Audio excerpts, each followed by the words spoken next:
mas ter vivenciado esta situação fez-me ter sentido o medo e impotência que estes pais, que também cuido, também sentem, e faz com que tenham uma sensibilidade acrescida.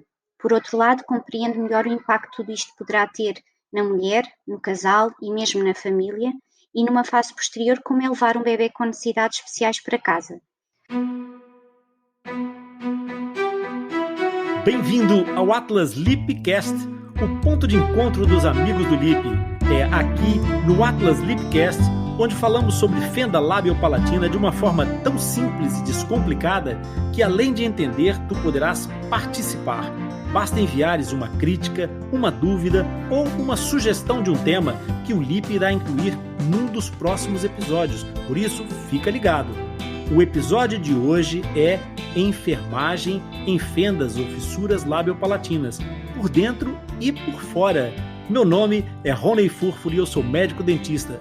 Comigo está Patrícia Felipe Correia. Olá, Patrícia. Olá, eu sou a Patrícia Felipe Correia e sou terapeuta da fala. E também a Ana Rita. Olá, Ana Rita. Olá, eu sou a Ana Rita e sou enfermeira. E hoje temos conosco outra amiga que chegou ao nosso projeto Atlas Lipcast, é a Cleide. Olá, Cleide. Olá, eu sou a Cleide, sou enfermeira e sou do Brasil.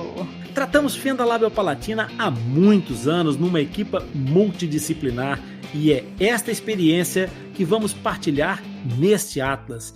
Antes de iniciar o nosso episódio, eu quero dizer ao nosso auditório da alegria que nós temos nesse episódio de ter a enfermeira Cleide.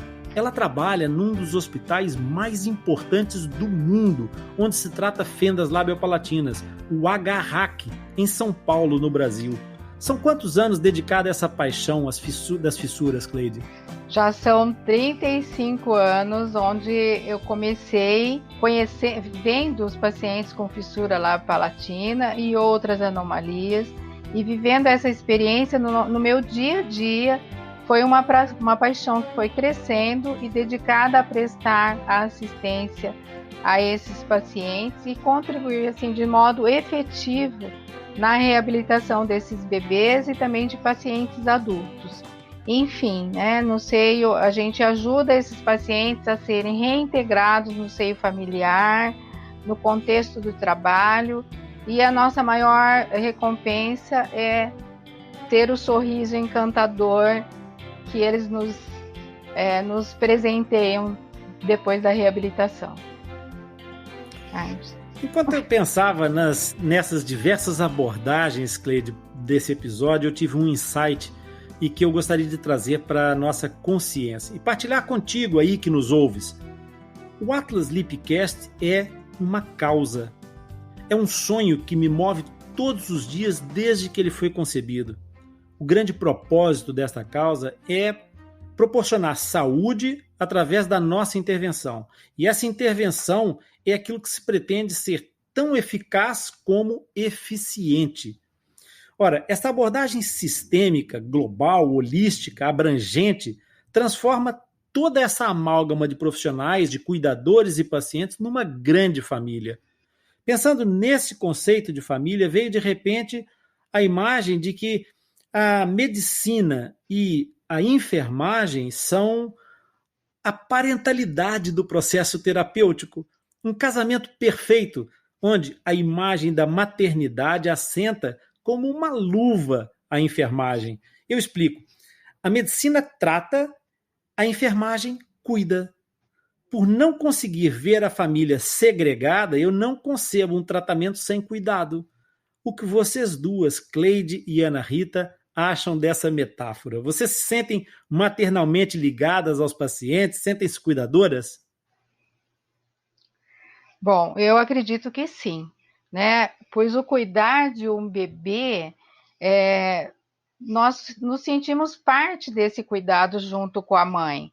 Muitas vezes, essa mãe está num momento de muito estresse, de angústia, de medo, de incerteza e muitas vezes até de tristeza, porque era um momento que deveria ser de muita alegria, E de repente nasce uma criança com fissura, que é um bebê que ela não estava esperando, e aí vai nascer um turbilhão de sentimentos que envolve essa mãe e que nos envolve também, né? E aí nós precisamos saber ajudá-las, saber ouvi-las, né? E nos conectar para que a gente possa ajudá-la a superar essas dificuldades iniciais, a superar esses sentimentos e começar a desenvolver, então, e fazer com que ela comece a participar dos momentos desse tratamento reabilitador.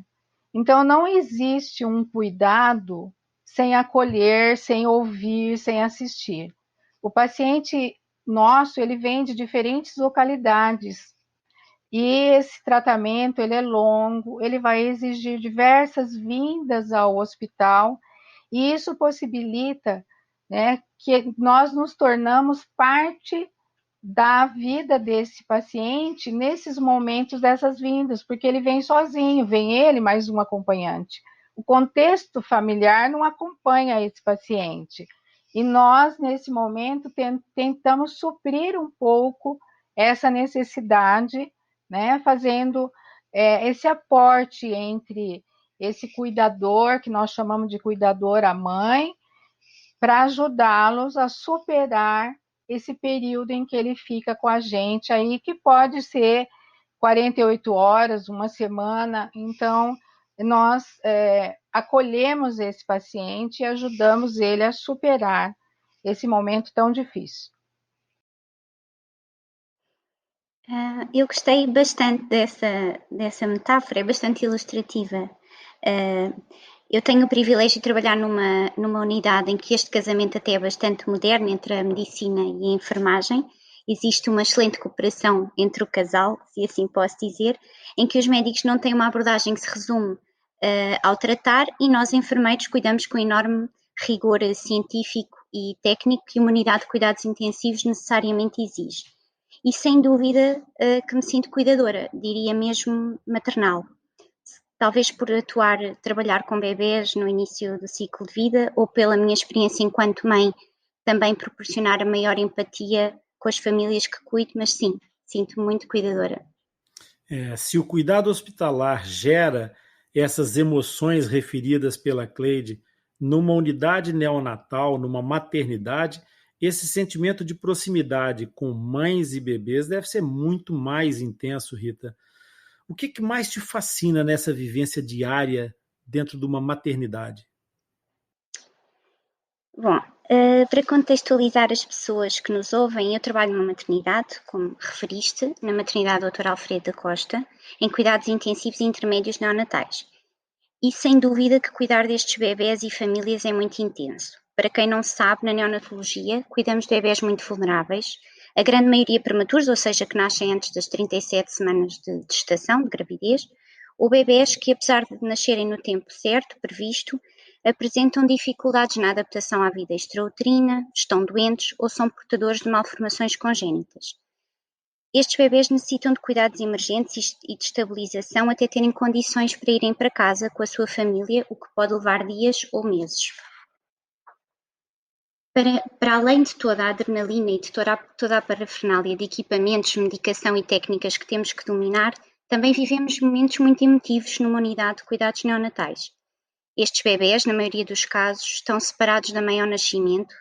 As mães vão para casa com alta e os bebés ficam internados, e por vezes ficam internados muito tempo, longe da família, pois o avanço científico e tecnológico tem permitido sobreviver crianças com situações cada vez mais complexas, tornando deste modo algumas altas muito tardias e também muito complexas. Em determinadas fases do internamento, muitos destes bebés correm risco de vida. Alguns recuperam, outros acabam por falecer, contrariando o ciclo de vida, o que é muito difícil para nós enquanto equipa e é devastador para as famílias. E nós acompanhamos tudo isto muito perto. O que mais me fascina mesmo esta partilha é o poder fazer parte da história destas famílias que têm um percurso tão exigente, e é testemunhar todos os dias a resiliência destes pequenos guerreiros e das suas famílias.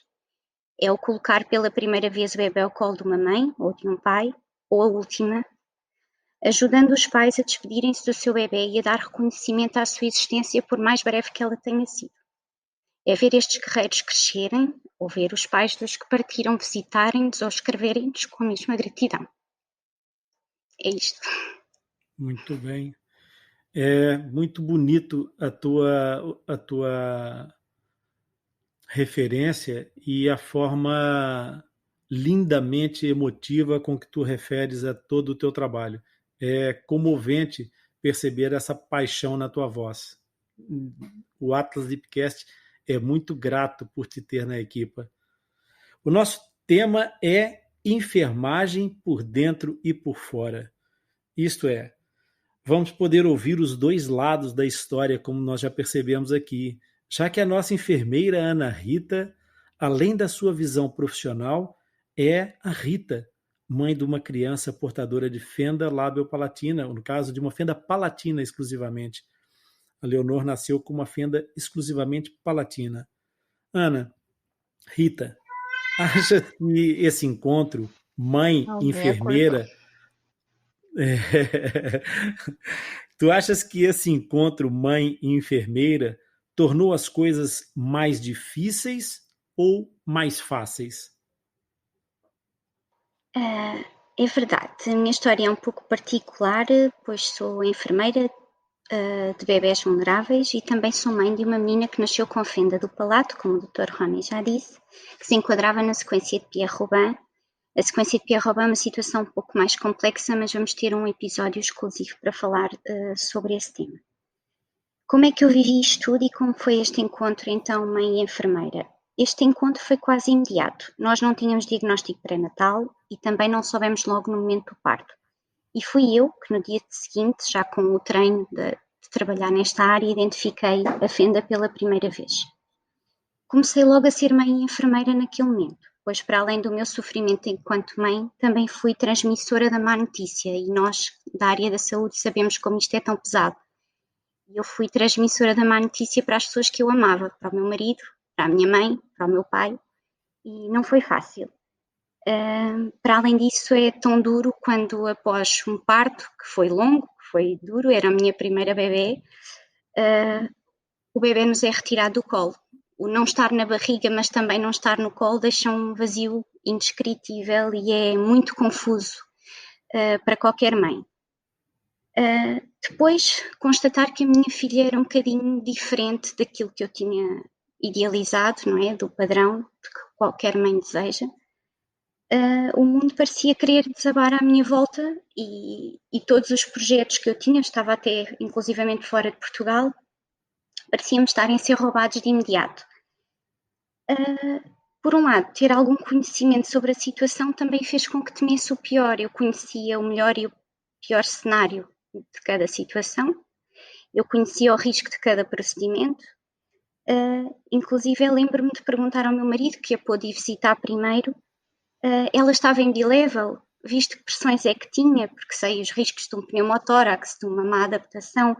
Isto não são preocupações que uma mãe tenha que ter, não é? Portanto, eu tinha muitas preocupações acrescidas por ser mãe e enfermeira. E também cuidei dela enquanto enfermeira, assumi também essa responsabilidade, que ela foi muito precocemente para alojamento conjunto e eu acabei por fazer todos os procedimentos que eram necessários. Mas instantes mais tarde, arrumadas um bocadinho estas emoções, fui invadida por um sentimento de muita confiança. Eu acreditava e acredito que se as coisas nos acontecem por alguma razão e que é porque estamos à altura da situação. Voltando ao facto de ser enfermeira, penso que a minha experiência pessoal e profissional foi uma enorme ajuda. Por um lado, já tinha algum conhecimento sobre a situação, sobre as necessidades e dificuldades da minha bebê, e já tinha alguma experiência sobre aqueles cuidados numa fase inicial, nomeadamente o treino da alimentação, que é sempre uma das maiores preocupações e maiores dificuldades. E isso fez com que eu me sentisse mais controle sobre a situação, mais segura para cuidar da minha bebê, que uma mãe ou um casal que não tem estes conhecimentos ou que não tem uma preparação pré-natal, que não tem um diagnóstico pré-natal, dificilmente consegue sentir numa fase tão inicial. Por outro lado, o facto de ser enfermeira, e pegando aqui no episódio com o Cari Mel sobre o protagonismo, potenciou que eu assumisse este papel protagonista assumindo a responsabilidade quase exclusiva da situação e dos cuidados à minha filha. Isso obviamente teve muitas repercussões a diferentes níveis, quer conjugais, pessoais, emocionais, físicos, inclusive de exaustão. Durante os primeiros anos eu fui basicamente apenas mãe. Eu dei tudo de mim à minha filha, renunciei quase integralmente a todos os outros papéis, mas felizmente consegui reverter a tempo, sem assim nada de tão grave pelo caminho. Que lindo, que linda história. Nós que não tivemos a fenda nos lábios, alguns de nós têm a fenda no coração. A fenda dos lábios é congênita, a do palato é congênita, a outra a gente adquire com o tempo. E às vezes é preciso uma oportunidade para essa fenda no coração aparecer. Cleide, no teu caso, como é que surgiu a fenda no coração? Como é que surgiu essa paixão? Como é que tu vieste parar as fissuras, as fendas labiopalatinas? Olha, Rony, eu estava no último ano de faculdade, cursando enfermagem, né? E eu queria muito trabalhar. E foi quando surgiu a oportunidade de ingressar no Centrinho, que é conhecido como Centrinho HRAC, o Hospital de Reabilitação. Inicialmente, eu entrei não como enfermeira, mas como técnica de enfermagem, porque eu não tinha terminado ainda meu curso. E foi assim que eu conheci a família Centrinho, e quando eu me formei, passei então para a enfermagem como enfermeira. Apesar de morar em Bauru desde os 5 anos de idade, eu nunca tinha ouvido falar de Centrinho e muito menos sobre o que era a fissura.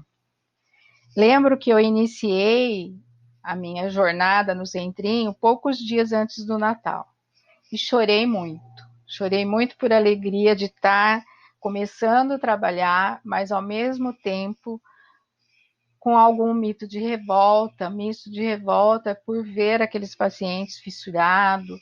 Tive também a infelicidade de, naquele momento, pegar um paciente com anomalias craniofaciais mais extensa, e aí eu tive esse misto todo de sentimentos, e aos poucos eu fui entendendo todo esse processo, essa vivência, e fui me apaixonando. Isso foi me conquistando aos poucos, e eu senti que os pacientes precisavam de mim ali, e como, às vezes, como a mãe fala, né, como a fala da nossa colega enfermeira amiga, e a Ana Rita falou, né, a gente precisa saber não por que aconteceu, mas para quê. Então, para que eu estava ali naquele momento? Né? Para que Deus me deu essa oportunidade de estar começando um trabalho e me apaixonando por esse trabalho? Então, com certeza, porque eu podia contribuir de alguma forma mais para que ajudasse essas famílias, essas mães, esses pais. Então, eu percebo que o quanto nós somos despreparadas para lidar com o momento de uma criança, o nascimento de uma criança com fissura, né? Seja de lábio, seja de palato, tanto no aspecto físico quanto no emocional. No emocional como profissional e no emocional da mãe, né? Sabemos que isso poderia ser amenizado com a realização de um bom ultrassom, né, de um preparo dessa família, da identificação precoce dessa presença da fissura, e que a gente pudesse, então, realmente estar orientando e ajudando essa mãe a superar essas dificuldades, a passar por essa primeira fase de luto, quando ela fica sabendo, né, da presença da fissura numa criança que ela idealizou como um ser perfeito, como a gente vê em todas as propagandas aí de televisão, enfim, né? E aí a gente pudesse realmente estar ajudando a essa família a superar isso e vir realmente a amar essa nova criança, né? E estando preparada para prestar os cuidados de forma mais adequada. Sem dúvida, Cleide, que esse acompanhamento o mais precoce possível faz toda a diferença. Esse acompanhamento, tal como foi dito, se for oferecido durante a gravidez dos pais, mais benéfico pode ser. mas também sabemos que muitos diagnósticos no período pré-natal são por vezes muito difíceis de identificar. Aliás, nós já discutimos isto no nosso episódio número 2 com a Alexandra Matias, o episódio 2 do Atlas Lipicast. Pois bem, Ana Rita, na tua experiência como enfermeira numa maternidade, qual a tua percepção sobre a prevalência de nascimentos de crianças com malformações congénitas? Deixem-me só dar aqui uma chega antes da Ana Rita responder. As malformações congênitas são mais frequentes do que as pessoas imaginam. Sem dúvida, Rony. Acredito que quem está fora desta realidade não tem a percepção de que nascem em Portugal mais de 1000 bebés por ano com anomalia congénita. Primeiro esclarecer as pessoas que nos ouvem que uma anomalia congénita é uma alteração estrutural ou funcional que está presente desde o nascimento, salvaguardando que esta pode ser detectada no período pré-natal, no nascimento ou ter ainda um diagnóstico definitivo só nos primeiros anos de vida. Sim, em Portugal nós temos um problema na coordenação desses dados por opções de políticas internas dos hospitais. Os dados são difíceis de reunir e quase sempre se perdem nas burocracias.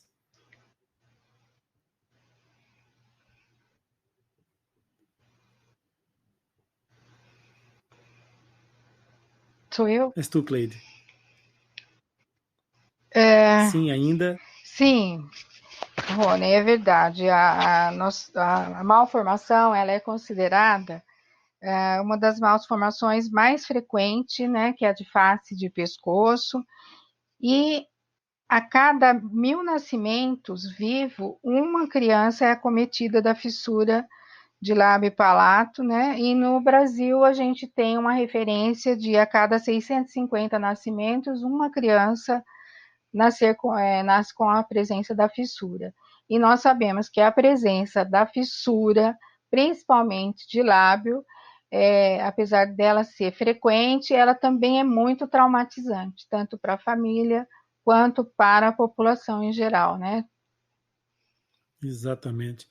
Nós temos um episódio, inclusive, em que nós contamos a história da fenda labiopalatina e percebemos na trajetória da pesquisa que é um momento que há uma primeira intervenção na China, a primeira intervenção descrita de encerramento da fissura labial e que mudou o paradigma dessa visão social sobre o estigma da fenda labiopalatina. Mas quem quiser saber que história é essa, tem que ir ouvir o episódio. Vocês sentem que há diferença de impacto ao nascimento, no momento do nascimento, entre fendas com e sem diagnóstico pré-natal? Eu penso que sim. A transição para a parentalidade é por si só extremamente complexa, mesmo nas circunstâncias mais desejáveis, ou seja, de um bebê que nasce sem necessidades especiais. É um momento de crise e transformação para a mulher e para o casal, e há a construção de uma nova identidade, um reajuste de papéis com toda a gestão de expectativas pessoais, da sociedade, da família, a par de todas as alterações físicas, hormonais e emocionais. Quando estamos perante um diagnóstico de uma malformação, existe uma complexidade e exigência acrescida, pois para além de tudo o que referi, há o processo de luto do bebê, que foi idealizado, a aceitação da situação e ainda a aprendizagem do cuidado a um bebê que é necessariamente mais vulnerável e que acarreta maior preocupação e maior cuidado pelos pais. Na minha opinião, e a literatura confirma um pouco isto, o diagnóstico pré-natal é um fator protetor. Apesar de muitas mães referirem que o diagnóstico lhes roubou a beleza da gravidez, que não desfrutaram dessa fase da mesma forma, que as coisas boas ficaram um pouco agridoces a partir desse momento, numa fase mais avançada do processo, a grande maioria reconhece o diagnóstico pré-natal como uma mais-valia, pois com orientação adequada permite antecipar o que vão vivenciar e sentirem-se mais preparados para a situação. Isto não só minimiza aquele choque inicial quando a malformação é visível, mas também permite compreender precocemente quais as dificuldades que o bebê vai ter, que os pais vão sentir, e como vão poder ajudar. Mas eu sei que a Cleide faz aconselhamento pré-natal. Da tua experiência, Cleide, qual a importância deste aconselhamento e em que consiste? Rita, o aconselhamento pré-natal, na minha experiência, ele tem se mostrado muito benéfico para as mães. Sabemos que a gestação é um período em que a mulher passa por diversas mudanças que envolvem tanto os aspectos fisiológicos quanto os emocionais. Segundo alguns estudos, e confirmado também por Carvalho, a gravidez é um período ideativo, né, em que a mulher ela constrói uma imagem ideal do bebê, perfeito, sadio, e desta forma é inevitável os sentimentos e as reações dos pais ao receber o diagnóstico de um filho com malformação craniofacial, aqui no caso da fissura lábio-palatina. Então, o que deveria ser um momento de alegria e satisfação torna-se doloroso, dando lugar a um turbilhão de sentimentos e, dentre eles, o luto, a aflição, a desorganização num primeiro momento. E os estudos referem que o diagnóstico da fissura ela vai proporcionar aos pais maior tempo para se preparar e aceitar a nova condição do seu bebê. Identificar os aspectos específicos em relação aos cuidados e conhecer a malformação. Então, em nosso estudo, também podemos identificar os benefícios do acolhimento à gestante, que é baseado na sistematização da nossa assistência de enfermagem com os princípios científicos determinados pelo nosso processo, buscando identificar, compreender e descrever e explicar e até predizer como serão as respostas humanas à doença e determinar quais serão as intervenções de enfermagem. Ajudamos, então, a gestante e seus familiares a superar essa fase inicial, capacitando-os para receber o seu bebê e reforçando o vínculo materno por meio das orientações e intervenções de enfermagem, promovendo assim uma melhor qualidade de vida para a gestante, seus familiares e o futuro bebê. As orientações envolvem o nascimento, desde os primeiros cuidados, a alimentação, as etapas da reabilitação, a puericultura, a higiene oronasal, o desenvolvimento da fala e os encaminhamentos a outros profissionais quando necessário. Cleide, quais serão os cuidados mais prementes do enfermeiro nas crianças portadoras de fendas, de fissuras? Isto mesmo no momento do parto. Então, os cuidados iniciais, Patrícia, no momento do nascimento, eles devem ser iguais a qualquer bebê normal. Após o nascimento, então, o recém-nascido ele é exposto a um mundo completamente novo de sons, cores, fragrâncias, sensações, muita luz, frio. E é o início, então, de uma nova fase onde ele se adapta à vida extrauterina com inúmeras alterações fisiológicas, principalmente a transição, né, da circulação fetal ou placentária para a respiração independente, bem como as adaptações dos outros sistemas e também as adaptações comportamentais. Então, além de todas essas alterações que o recém-nascido está passando, poderá ser necessário auxiliar a mãe e o bebê para o início, principalmente da amamentação. Por quê? Quando nasce um bebê, nasce também uma mãe, que muitas vezes não sabe como fazer isso, principalmente se for uma mãe de primeira viagem, como nós dizemos, né? Uma primípara, aqui, né? Então, essa mãe pode ter dificuldades como qualquer outra mãe, só que acentuado pela presença da fissura. Então, nós temos que estar ali do lado para tentar auxiliar e ajudar essa mãe a passar por essas novas dificuldades. Então, nesse primeiro momento, o bebê deve ser apresentado para sua mãe, que carregou esse bebê durante 9 meses. Vocês podem verificar pela fala da Ana, então, o que ela sentiu quando ela não pôde ver o seu bebê. Então, veja bem, você tira o bebê da mãe, porque ela tem uma fissura, você não coloca essa mãe no colo da mãe, né, no colo dessa mãe, para ela poder sentir esse bebê, para esse bebê fazer toda a procura de busca, de apreensão, de tentar chegar ao seio materno, que é o que é esperado, né, por essa criança. E, posteriormente, as avaliações têm que ser desenvolvidas as avaliações todas que vão ocorrer, né?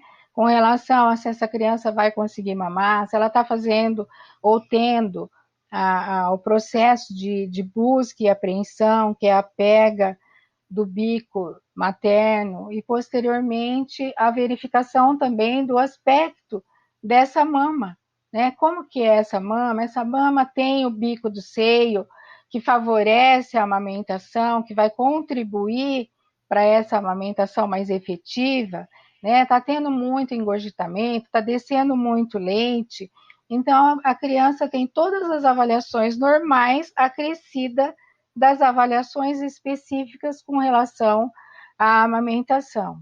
E aí, se for o caso, às vezes precisa até passar uma sondinha para que essa mãe aprenda a cuidar desse bebê, a amamentar esse bebê, e essa criança vir aprender a mamar, e, se necessário, a gente já também pede ajuda e colaboração da fono para estar fazendo as orientações pertinentes para facilitar a vida desse bebê e dessa mãe. Sim, sem dúvida, porque há muitas outras formas de continuar com o aleitamento materno, mesmo que não se consiga a pega ao peito, mas há todas as questões que são muito importantes para se manter também essa vinculação entre a mãe e o bebê, que é tão importante. E lá está, é mesmo importante procurar dar esse conforto à mãe nesse momento que é tão único, não é? Tal como nós falámos aqui. A amamentação, e é importante nós não nos esquecermos disso, ela deve ser prazerosa, tanto para o bebê como para a mãe. E muitas das vezes a mãe acaba por se esquecer disso e acaba por se sujeitar, ou acabam por se anular e enfrentam determinadas dores na tentativa de dar o melhor ao seu bebê, mas isso não é suposto acontecer dessa forma. Sem dúvida. O conforto da mãe é igualmente, se não mais importante, até porque, se pensarmos em termos fisiológicos, a hormona responsável pela saída do leite é a ocitocina, que é também chamada a hormona do amor e do prazer. Se tivermos uma mãe desconfortável, com dor ou muito ansiosa, este processo poderá ficar à partida comprometido. A maior parte das mães, salvo algumas exceções ou partos muito antes da data prevista, no momento do nascimento já estão informadas acerca do aleitamento materno e já tomaram a decisão se querem ou não amamentar o seu bebê. E devemos respeitar essa decisão. Podemos reforçar os benefícios para ambos, motivar a mãe para a amamentação, mas posto isto, se a mãe decide não amamentar, devemos respeitar sem julgamentos. Também devemos perceber se a mãe já teve outras experiências anteriores, se já amamentou, como é que correu, o que é que considerou mais difícil, como é que foi a sua subida do leite, depois já explico o que é que nós chamamos de subida do leite, e até que idade amamentou os outros bebés. Se for a primeira vez, perceber o que lhe foi transmitido, porque algumas mães também têm uma visão muito cor-de-rosa da amamentação e temos que gerir aqui algumas expectativas. Explicar que pode envolver alguma dor, de facto, e que há formas para lidar com isso. O que pode sentir no seu corpo com a subida do leite. Explicar que quando o bebê for à mama, pode as primeiras vezes sentir dor, sentir contrações, os primeiros dias, mas que são contrações boas, é o útero a retomar o normal. Explicar que as diferentes posições em que pode amamentar o seu bebê, o posicionamento em que o bebê deve estar, como é que ela identifica se ele está a fazer uma boa pega. E aqui a dor é um sinal importante, porque se a pega for bem feita, não é suposto sentir dor no mamilo. Explicar as dificuldades específicas do bebê com fenda e tranquilizar que nem sempre se consegue de uma primeira vez uma boa pega, logo com sucesso, a primeira vez que o bebê vai à mama. E isto é válido para qualquer mãe e para qualquer bebê, independentemente de ter ou não uma fenda. Outro aspecto importante é a privacidade, que em contexto hospitalar nem sempre conseguimos proporcionar na íntegra, mas que podemos sempre resguardar, posicionar o cadeirão de forma estratégica para salvaguardar um pouco este aspecto. E a mãe deve estar confortável numa cadeira adequada, ou cadeirão, com as costas direitas. Não se deve debruçar sobre o bebê, que é logo a tendência da mãe é para se debruçar sobre o bebê, e nós habitualmente até dizemos que é o bebê que vai à mama, não é a mama que vai ao bebê. Usamos muito essa expressão na neonatologia.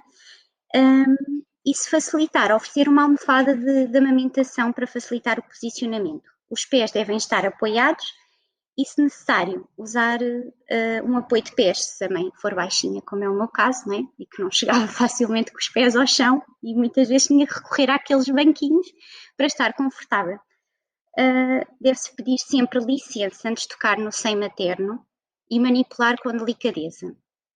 Se for necessário fazer alguma expressão, porque nem sempre o leite flui de imediato, e é importante às vezes ter um bocadinho de leite logo ali no mamilo para cativar o interesse do bebê, não é? Devemos avisar a mãe que vamos fazer alguma pressão e pedir que nos avise se causar dor. Auxiliar sempre no posicionamento e na pega até a mãe estar completamente autónoma e confortável. E quando se efetiva a pega, também se deve orientar a mãe no que for necessário e depois afastar-nos para que ela tenha alguma privacidade e desfrute daquele momento com o seu bebê. Ana Rita, deixa-me só interromper. Quem dera a todas as mães que tivessem uma Ana Rita por perto. Eu estava a matar aqui. Nós na NEO somos muito privilegiados. Trabalhamos muito a amamentação em diferentes situações, não é? Porque temos bebés prematuros que também têm uma dificuldade imensa. Bebés com déficit neurológico também têm muitas dificuldades, não é? E, portanto, isto é uma constante, isto é o ABC da NEL também, não é? Aqui é a questão da amamentação. Mas não são todos os profissionais Mas não são, Eu estava-me a conter para não explodir aqui, porque a Patrícia estava a arrebentar pelas costuras. Eu sei, e há relatos muito tristes. Eu já cheguei a ter uma mãe lá na NEL de me dizer que ainda me dói o peito da expressão que o seu colega me fez, que ainda não tem leite nas primeiras horas e já esteve a fazer expressão ao peito da mãe. É óbvio que não ia sair, não é? É muito menos com um estímulo tão doloroso, mas infelizmente esta questão é pertinente porque isto acontece. E é verdade o que disseste, Patrícia, muitas vezes a mãe é um bocadinho esquecida aqui no meio deste processo e já estamos tão habituados a ver maminhas e a mexer em maminhas que achamos que é tudo nosso e vamos que assim, com a essa expressão é tão pote. de Portugal, essa expressão é muito portuguesa. Tu pegaste a ideia, Cleide? Isso é tudo nosso? Isso é tudo nosso. Isso é tudo nosso. E vamos, invadimos, não é, ali o espaço, a privacidade da mulher e às vezes causa-se alguma dor e não vale a pena. Devíamos ainda explicar as complicações que podem ocorrer ao longo de todo este processo, como as identificar, como prevenir e resolver. O momento da subida do leite é para muitas mulheres difícil e nós chamamos a isto, a subida do leite, a transição do colostro para o leite maduro, que na maioria das situações ocorre entre o terceiro e o quarto dia. Este processo varia muito mulher para mulher, mas em alguns casos existe um certo desequilíbrio entre as necessidades do bebê e a produção de leite, havendo, em alguns casos, uma produção em demasia. E devemos ajudar a mãe a aliviar esta tensão mamária sem estimular o peito em demasia para ajudar a regular aqui a produção. Há uma expressão que até diz que temos que ensinar a mama que é para produzir leite só para um bebê e não para a creche inteira, não é? Porque nessa fase, às vezes, com o estímulo, as maminhas enchem. E este desequilíbrio também pode acontecer a seguir aos picos de crescimento ao longo do crescimento do bebê. Facultar ainda algum apoio que a mãe possa recorrer 24 horas. Há a linha SOS Amamentação da MAC, mas também podem consultar o SOS CAM, que é das conselheiras de aleitamento materno que estão registadas e algumas fazem domicílio. E pronto, basicamente é isto. Acabei por falar de muito mais do que a questão do conforto materno, mas o conforto e a confiança em amamentar podem estar intimamente relacionados. De facto, eu também só me sinto confortável em fazer algo que me sinta preparada e confiante para o fazer. E uma mãe preparada e confiante para lidar com as adversidades que vão surgindo pelo caminho é muito importante para o sucesso da amamentação. Ainda relacionado com o conforto, outro aspecto que habitualmente orientamos os casais na neonatologia é para a extração e conservação do leite materno, pois tal como referi, a maior parte das situações a mãe tem alta antes do bebê, portanto, assim eles podem ser alimentados com o leite materno na sua ausência. Em algumas situações, se os pais consentirem, também recorremos ao banco do leite, ao leite do banco de leite da MAC, até a mãe ter quantidade de leite suficiente para alimentar o seu bebê às 24 horas. Mais uma vez, o conforto materno durante a extração do leite também é muito importante. porque o reflexo da ocitocina, estando longe do bebê, pode ainda ser mais difícil. E para além de reforçarmos todos os cuidados que eu referi do posicionamento, falamos do ambiente em que a mãe deve retirar o leite, que deve ser relaxante, pode ter uma foto ou vídeo do bebê para estimular aqui o reflexo da ocitocina. Também solicitamos muitas vezes aos pais que façam uma massagem para a mãe relaxar durante este processo, nos ombros, nos pés, na cabeça, onde a mãe gostar e apetecer. E também ter água por perto. Quem já amamentou e extraiu o leite com a bombinha sabe como é importante ter ali sempre a garrafinha da água por perto, porque faz imensa sede, de facto. Então, e aí, dando continuidade um pouquinho sobre o aleitamento, o paciente com a presença da fissura, também é importante que a gente oriente e incentive essa mãe ao aleitamento materno, porque ele é importante por alguns aspectos que você até já colocou, né? Os benefícios, como a melhora da imunidade do bebê, a proteção contra infecção e inflamações, a diminuição da mortalidade infantil, a melhora do desenvolvimento cognitivo, e para a mãe ajuda a voltar ainda mais rápido ao peso normal, aumenta as contrações uterinas, tem o menor risco de contaminação desse leite, porque ele já está pronto na temperatura ideal, não tem custo, né? E ele contribui efetivamente para o fortalecimento do binômio entre essa mãe e esse bebê num momento bastante estressante. E apesar de todos esses benefícios, nós precisamos lembrar que a mãe precisa querer amamentar. Ela tem que estar disposta a esse processo de amamentação, e ainda que nós vamos pedir para que ela tenha mais paciência, porque o bebê, com a presença da fissura, ele vai ter um pouco mais de dificuldade do que uma criança normal. Então, além de tudo que essa mãe já está passando, nós ainda pedimos e orientamos que ela tem que ter um pouco mais de paciência para conseguir alimentar esse bebê, né? Identificar também o tipo de fissura, então verificar se a mesma acometeu um lado só ou os dois lados do lábio, né? Se essa fissura atingiu o palato ou não, qual é a extensão dessa fissura, comprometeu só o início do céu da boca, só a parte dura do palato, ou vai até a úvula. Então, tudo isso vão ser dificultador no processo de alimentação, de amamentação.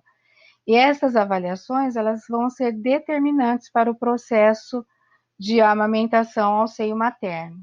Porque nós sabemos que o bebê com fissura lábio-palatina apresenta algumas dificuldades nesse processo de amamentação, como sucção insuficiente, deglutição excessiva de ar, engasgos mais frequentes, dificuldade também na ingestão de alimentos mais viscosos, tem escape de alimentos pelas narinas durante as mamadas, e essas mamadas muitas vezes podem durar até 30 minutos ou mais.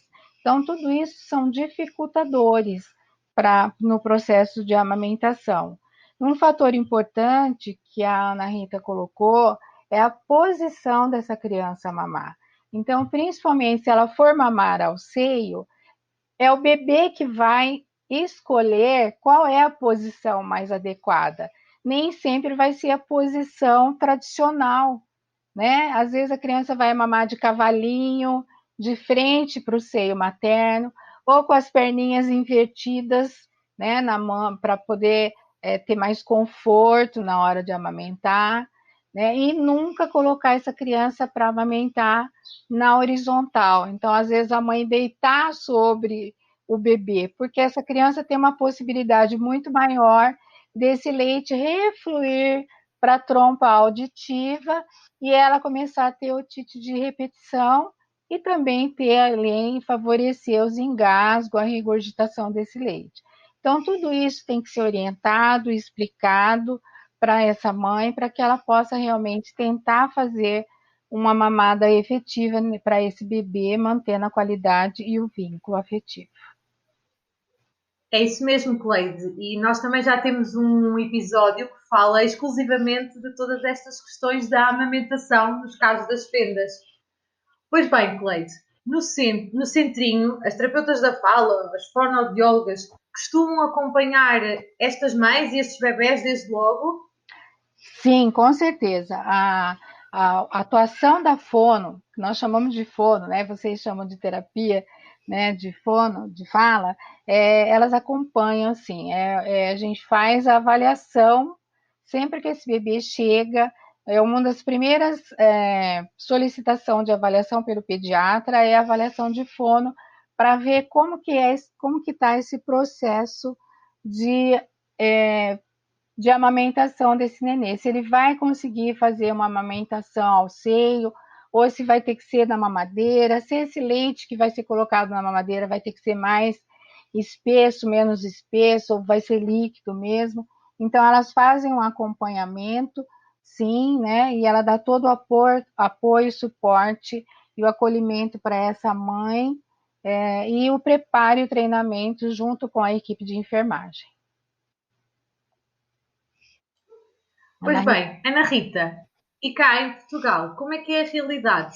Não havendo um centro especializado, como é que os pais conseguem, será que os pais conseguem logo no hospital ter esse apoio dessa rede, dessa equipa de profissionais?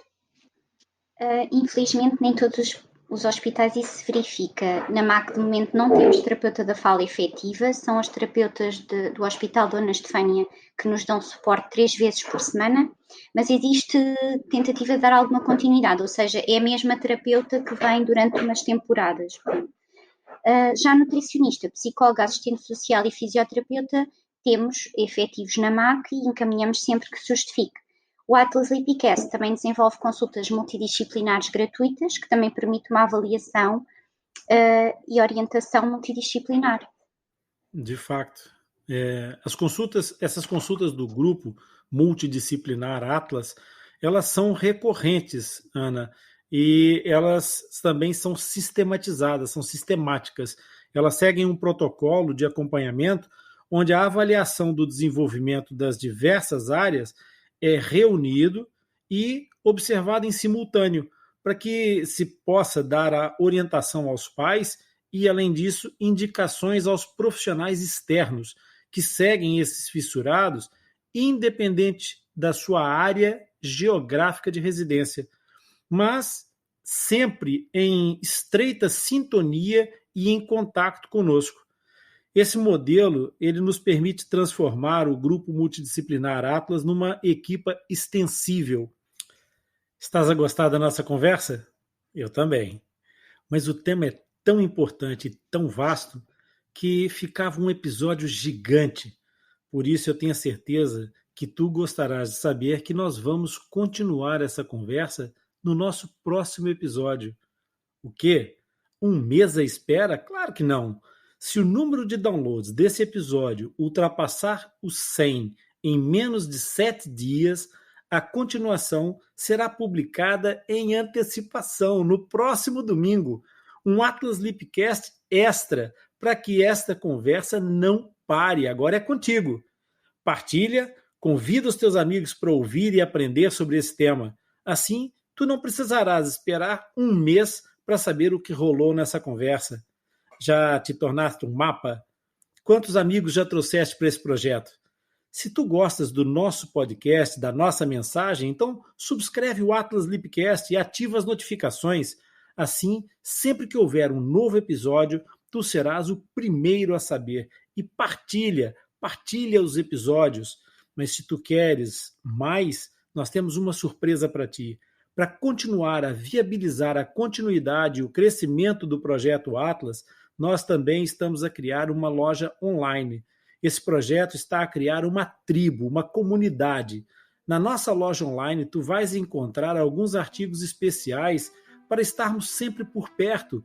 O Lip em miniatura, umas camisolas de verão com estampas personalizadas e umas sweatshirts para os dias mais frescos, uns gorros, porta-chaves e muito mais que a nossa comunidade esteja sempre conectada. E há também o nosso canal do YouTube, um conteúdo exclusivo disponibilizado numa área reservada para acesso exclusivamente aos Mapa Lipcast. isto é, os membros ativos do Projeto Atlas. Agora não faças a confusão. O podcast é aberto a todos e estará sempre disponível para ouvir quando e às vezes que quiseres. Apenas o canal do YouTube terá uma área de acesso restrito. Se quiseres tornar-te um Mapa Lipcast, pode ir ao site www.atlaslipcast.com e lá encontras as diversas maneiras de entrar para essa comunidade. Com a tua ajuda, poderemos criar um conteúdo, expandir a nossa capacidade de ajudar mais pessoas e, quem sabe, até onde poderemos levar esse projeto. Se não podes tornar-te um mapa, há outras formas de nos apoiar com a tua classificação, com as tuas estrelinhas e, principalmente, ao partilhar. Vamos fazer o podcast atingir o maior número de pessoas e, em troca, nós vamos ajudar-te a entender e a aprender mais sobre esse tema que é tão importante para todos nós. Agora, se vocês quiserem dar uma palavra de despedida e um até já para os nossos ouvintes, passo a palavra a vocês. Cleide. Espero que vocês tenham gostado do Lipcast de hoje e que vocês possam aproveitar bastante e ter um pouco mais de conhecimento sobre aquilo que a gente faz e como a gente trabalha no nosso dia a dia, que é com muito amor, carinho, determinação, e que possamos ter contribuído com vocês. Até breve. Ana Rita? Foi com muito carinho que expus aqui um pouco da minha vida, da minha experiência enquanto mãe, enquanto enfermeira e também da vida da minha filha. Espero que tenham gostado. E não percam os próximos episódios. Patrícia. Obrigada por todas as vossas partilhas e até breve. Então agora fica ligado, pois o próximo episódio vai ser incrível e eu tenho a certeza que tu vais gostar. Visita o nosso site, o Lip espera por ti. Obrigado pela tua audiência e por estares conosco nessa jornada.